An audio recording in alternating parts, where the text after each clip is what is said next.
Hi everyone.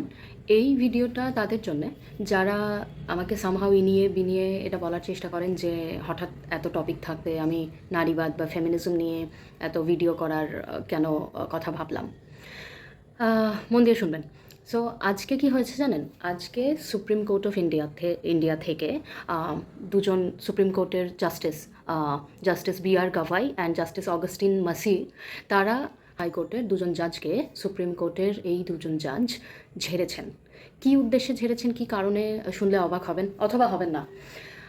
Allahabad high court recent টাইমসে দুটি খুবই controversial activity করে।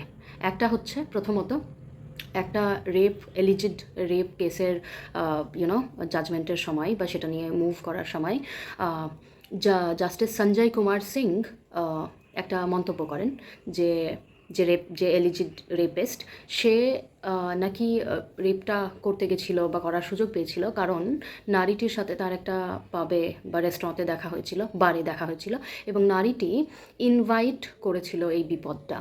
মানে কোথাও না কোথাও যেটাকে আমরা ইংলিশে বলি ভিকটিম ব্লেমিং করা হচ্ছে। এখানে নারীটিরই দোষ থেকে থাকবে যে নারীটি বারে কেন এর সাথে কথা বললো বা কেন এই লোকটিকে সম্ভবত তথাকথিত প্রশ্রয় দিয়েছিল। তো নারীটি এই বিপদটা নিজের জন্য ইনভাইট করেছিল একটা রেপ কেসের শুনানির সময়। এটা একজন হাইকোর্টের জাজ বলছেন, এই মন্তব্য করছেন। 2 নম্বর কন্ট্রোভার্সিয়াল বক্তব্য এলাহাবাদ হাইকোর্ট থেকে যেটা এসেছে বলে শোনা যাচ্ছে সেটা হচ্ছে যে আরও একটি সাম্প্রতিককালে আরও একটি কেসের শুনানির সময় এরকম ব্যাপারটা ছিল যে একটি বাচ্চা মেয়ে নাবালিকা, তাকে একটা অন্ধকার কালভার্টের কাছে তাকে লিফট দেওয়ার নাম করে সম্ভবত একজন পুরুষ তাকে রেপ করার চেষ্টা করে, তার পায়জামার দড়ি খুলে নেয় এবং তার ব্রেস্ট গ্র্যাব করে এবং তাকে রেপ করার জন্য যা কিছু করণীয় সেই সব কিছু করতে উদ্যত হয়।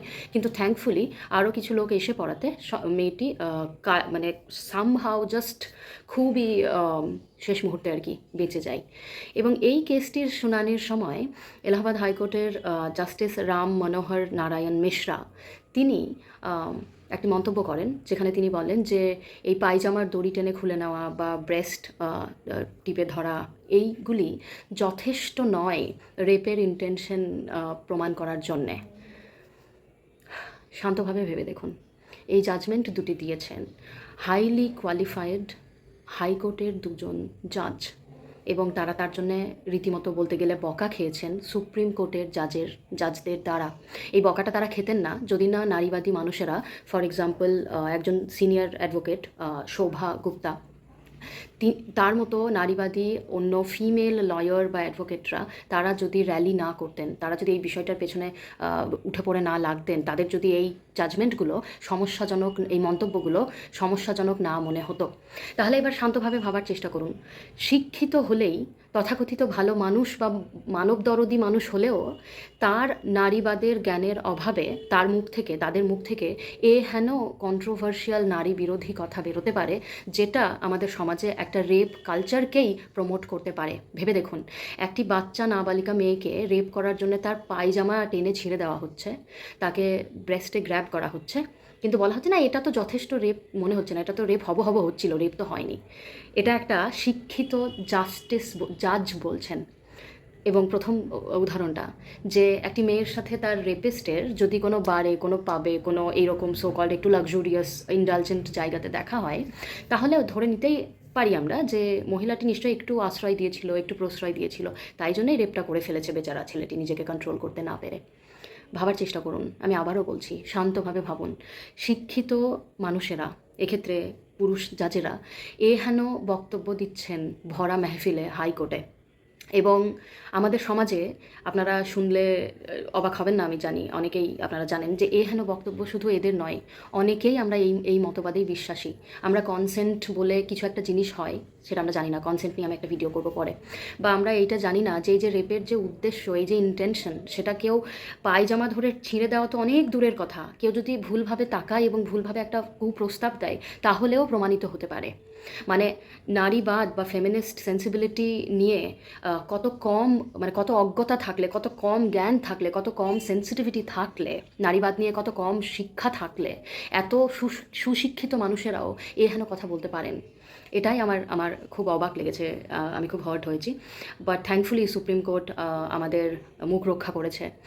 এই জাজমেন্টটা, এই মন্তব্যটা আজকে সুপ্রিম কোর্টের জাজেরা করে তারা আমাদেরকে আশ্বস্ত করেছেন যে হ্যাঁ, তারা এটাই বলেছেন এই এলাহাবাদ হাইকোর্টের রায়ের মানে মন্তব্যের উদ্দেশ্যে, যে এহেন মন্তব্য একজন জাজের অবশ্যই করা থেকে বিরত থাকা প্রয়োজন, কারণ এই মন্তব্যগুলি খুবই কন্ট্রোভার্সিয়াল এবং সেন্সিটিভ। এহেন বিষয় নিয়ে এত ক্যালেসলি মন্তব্য করা যায় না।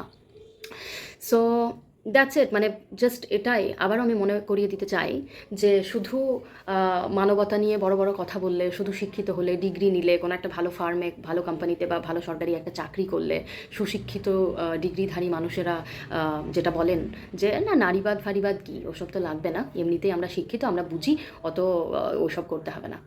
তারই প্রমাণ যে এই মানসিকতার জন্যেই আমরা নারীবাদকে কত স্থূলভাবে নিই, তার জন্যেই, তারই ফসল এই হেন বক্তব্যগুলো। সো মনে রাখবেন এটা, নেক্সট টাইম যখন নারীবাদীদেরকে ছোট করবেন, আশা করি আপনারা করেন না, বাট যারা করে একটু ভাবার অনুরোধ রইল যে কেন ফেমিনিজম প্রয়োজন আপনার স্বার্থে, নারীদের স্বার্থে বা কারোর একার কোনো একটা গোষ্ঠীর স্বার্থে নয়। নারীবাদ বা ফেমিনিজম সেই প্রত্যেকটি ভালনারেবল এবং অপ্রেসড বা অপ্রেসেবল মানুষের অ্যাডভোকেসি করে। নারীবাদ শুধু নারীদের জন্য নয়, নারীবাদ প্রত্যেকটি মানুষের জন্যে যারা জাস্টিস ভালোবাসে। Thank you.